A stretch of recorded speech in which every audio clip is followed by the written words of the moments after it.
You were never meant to struggle to create your life.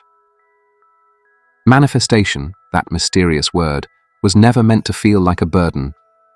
It is the breath of your soul speaking through your reality, again and again.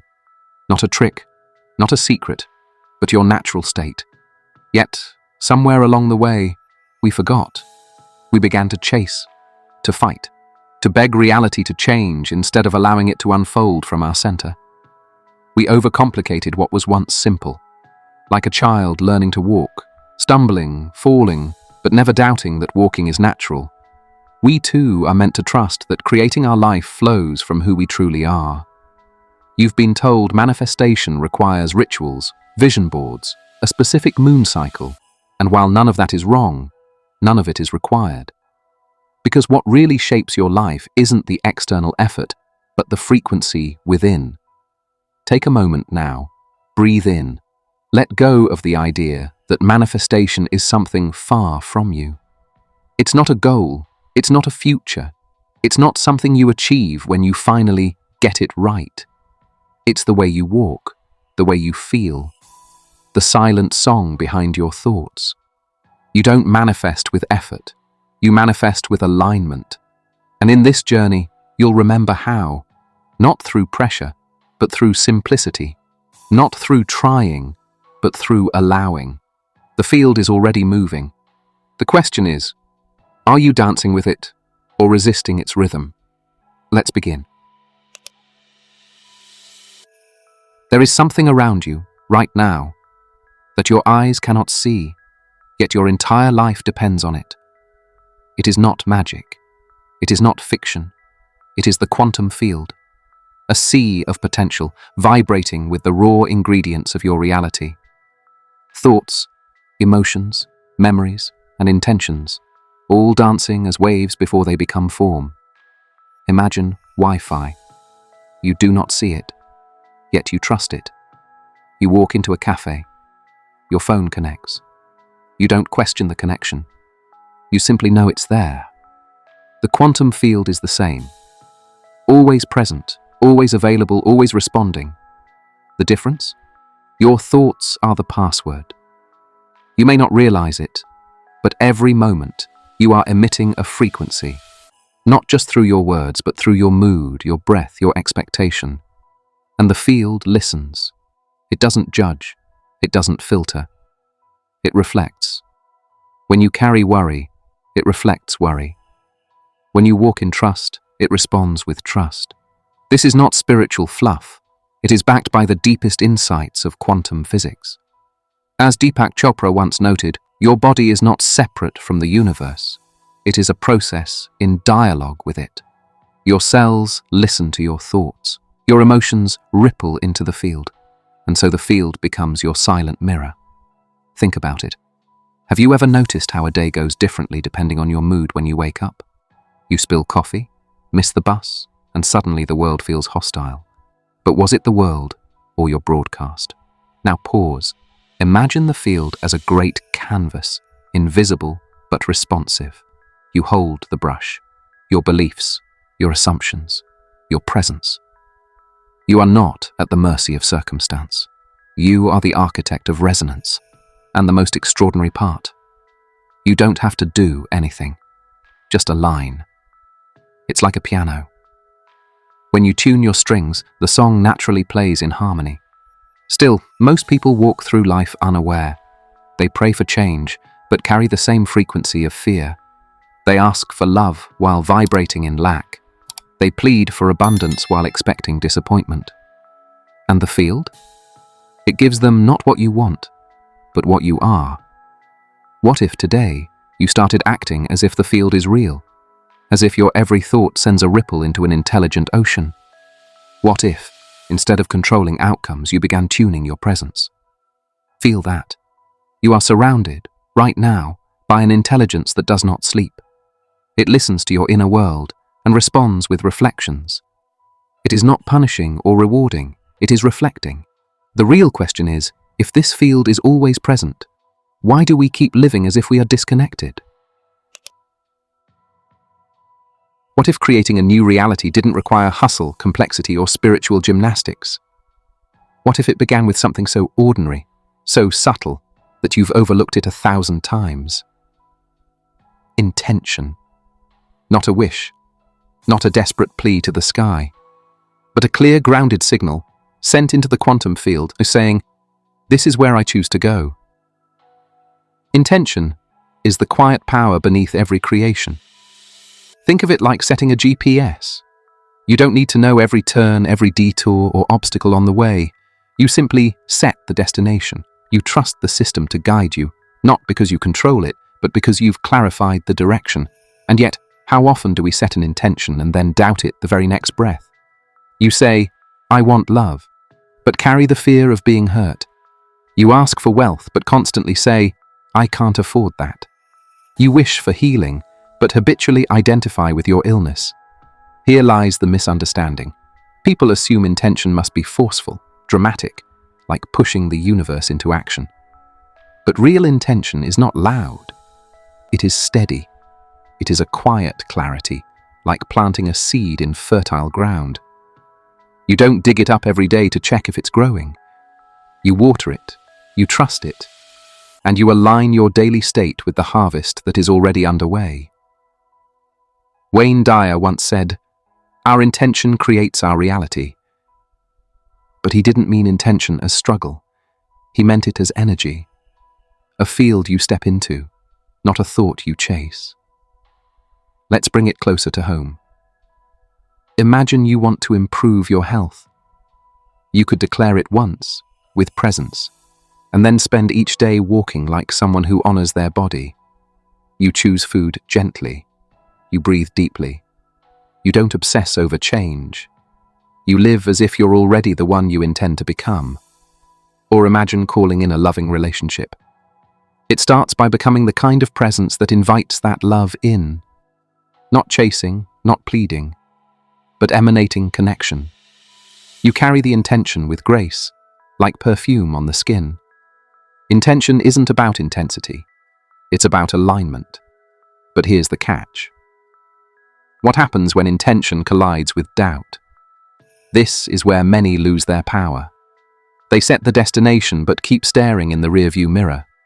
They speak of abundance, but argue for their limitations. They visualize healing, but rehearse old pain stories at night. And the field? It gets mixed signals. It echoes both your desire and your disbelief. So how do we navigate that? Breathe. Intention doesn't need you to be perfect. It needs you to be consistent. Each morning you have a choice. Return to the frequency of your vision, or feed the momentum of your past. You don't need to fix everything today. Just return. Gently, repeatedly. Because the field doesn't move by force, it moves by frequency, and your intention, held with calm confidence, becomes the tuning fork for the life you are stepping into. So ask yourself now, what is my GPS set to? And am I letting it guide me, or am I trying to drive blind? If the quantum field listens to our frequency, then what happens when our signal is scrambled? What happens when we say yes with our words, but scream no with our energy? This is the paradox most people live in, the great disconnect between what we say we want and what we unconsciously expect. At the heart of this contradiction lives a subtle saboteur: doubt. Doubt doesn't always shout. Sometimes it whispers.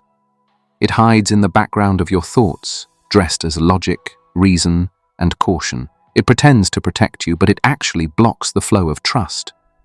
Picture this. A woman who longs for love.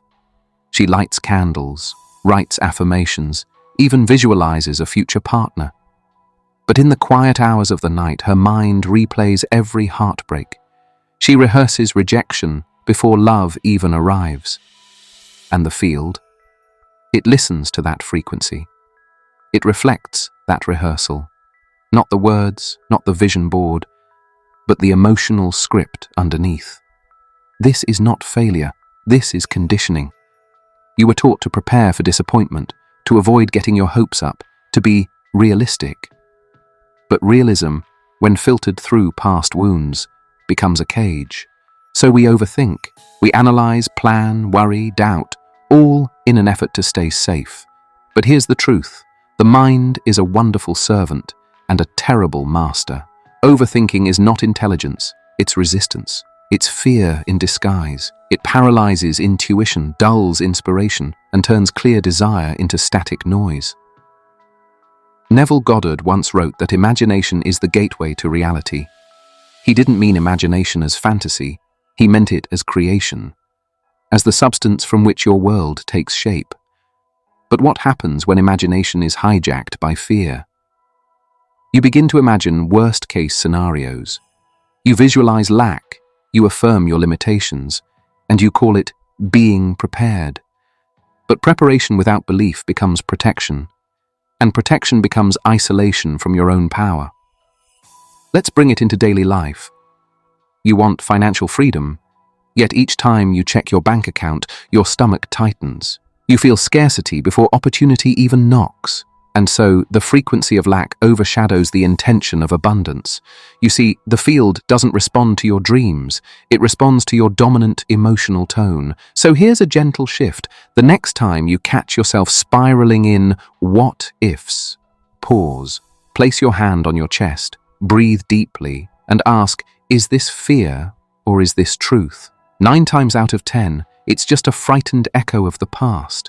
Doubt is not your enemy. It's just a sign you've temporarily disconnected from the greater intelligence that holds you. So return, not by fixing, not by forcing, but by softening. Bring your awareness back to the moment, back to the breath, back to trust. Because underneath the noise of your mind, there's a deeper knowing, and that knowing, not your thoughts, is what the field truly recognizes.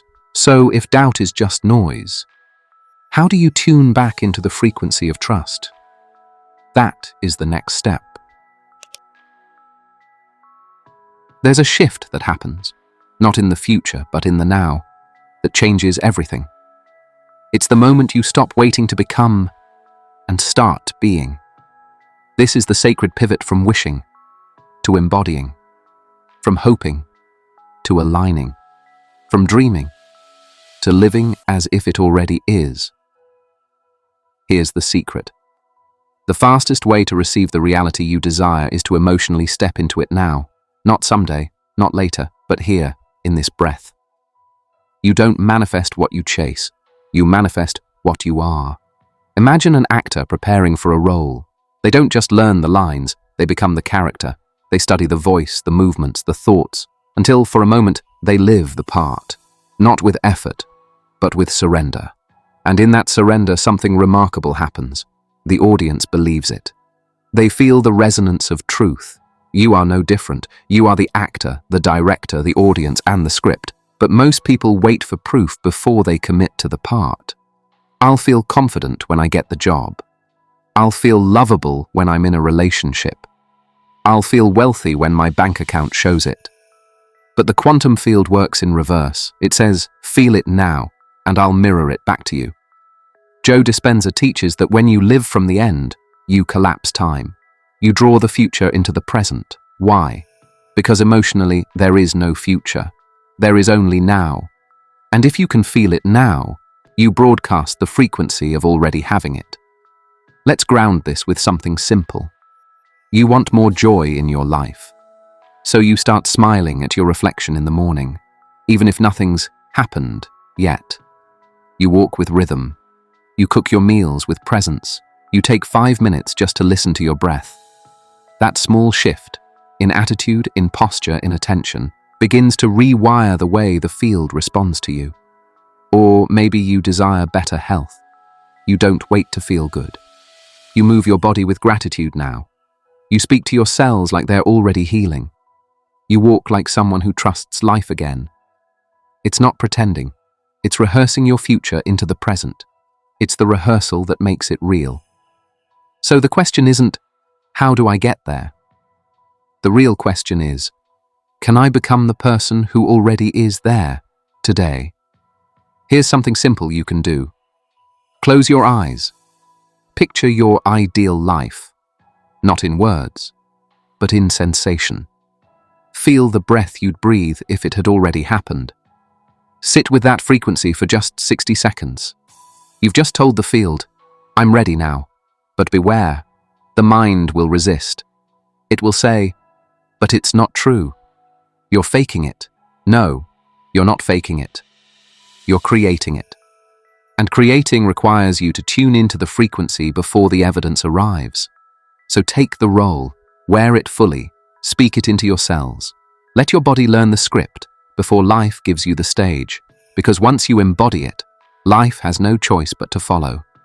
And so we ask, if you can live your future now, what stops you from becoming it today? You've asked, you've visualized, you've set your intention, and yet nothing arrives. Why? Because asking is only half the dance. The other half, the part most people forget, is receiving. You might believe you're ready to receive, but receiving is not just wanting. It's not waiting, it's not hoping with bated breath. Receiving is an energetic openness, a state of inner yes, not passive but receptive, not demanding but allowing. It's like a gift at your door. You've invited it. It's here. But if the door is locked, if you never answer the knock, if you stand behind the curtain thinking, surely it can't be for me, the gift cannot enter. This is what most people do, unconsciously. They ask for abundance, but feel guilty about money. They ask for love, but feel unworthy of it. They ask for opportunities, and then say no when they arrive, masked in unfamiliar clothing. Let's take something simple, a compliment. Someone tells you, you look beautiful today. And you say, oh no, I look tired, or this old shirt. That right there is the vibration of rejecting what you say you want. You've asked the field to see you, and when it does, you deflect. Eckhart Tolle speaks of surrender, not as giving up, but as releasing resistance to what is. Receiving works the same way. It is not striving. It is surrendering to the possibility that life wants to support you. Because it does. Every time you say yes to life, a real yes without self-sabotage, you open the channel wider. And the field doesn't need force. It needs permission. Here's a moment of reflection. Have you ever had someone offer you help, and you felt the urge to decline? Not because you didn't need it, but because some old voice whispered, don't be a burden, or do it alone. That is not humility. That is a blocked receiver. Or maybe you've had an idea, a sudden flash of inspiration, but you brushed it off thinking, I'm not ready, or that's too much for me. That was life trying to meet you, and you missed the moment. Receiving isn't loud. It's quiet confidence. It's the soft breath that says, I'm worthy of this. Not because you've earned it, but because existence itself is generous by nature. Try this now. Close your eyes. Visualize the thing you've been asking for, the relationship, the healing, the opportunity. Now, instead of imagining it coming towards you, imagine yourself opening to it. Feel your heart soften. Feel your body expand. Say silently, yes. I receive this with gratitude. Feel that shift? That's the frequency of receiving. It's light, it's real, it's magnetic. Because when you truly receive, not just in theory but in vibration, something beautiful happens. Gratitude takes over. And gratitude is not just a feeling. It is the bridge to more. The field responds most powerfully to receivers who are already grateful. Not for what they have, but for what they allow. So ask yourself gently, have I really been open? Or have I been trying to control the way my blessings arrive? The next step isn't to try harder.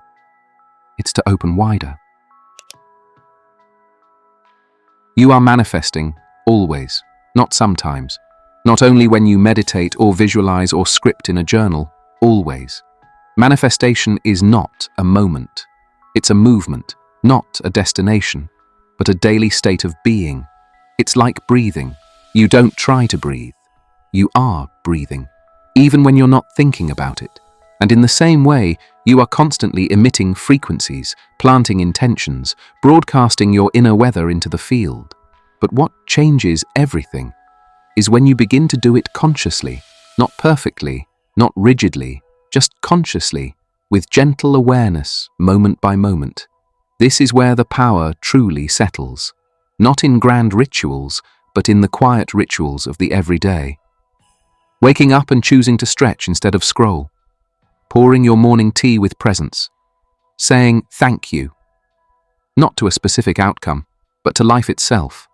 Not because everything is perfect, but because you've decided to be available to flow. The teachings of Abraham Hicks often remind us, it's all about alignment. When you're aligned, you're magnetic. And alignment doesn't require intensity. It requires relaxation. Relaxation into trust, into self-worth, into the rhythm of receiving and responding, not chasing and reacting. Let's take a simple moment. You're walking down the street. The sky is grey. Bills are due. Your phone is buzzing with unanswered messages, and yet, you pause. You feel the pavement beneath your feet. You breathe in the autumn air, and you say, not out loud, but within, even now, I choose peace. That is manifestation. Not because it brings instant change, but because it shifts your field. You are no longer broadcasting from stress, but from presence. And presence, over time, becomes the seedbed of miracles. You begin to notice synchronicities. You meet the right people. Ideas land softly in your awareness, as if whispered by the universe. You don't need to push. You flow. Not every day will feel easy, but when you live from flow, even challenges become invitations. Even delays become divine rearrangements. One of the great myths is that manifestation must feel euphoric all the time. But in truth, real manifestation is quiet. It's washing the dishes while humming your favorite song. It's dancing in the kitchen. It's letting yourself rest without guilt. Because when you are aligned with the frequency of trust, joy, ease, you are aligned with the field itself. You are no longer standing at the edge of the river, waiting for life to carry you. You are already in it, floating, paddling, laughing, crying, living.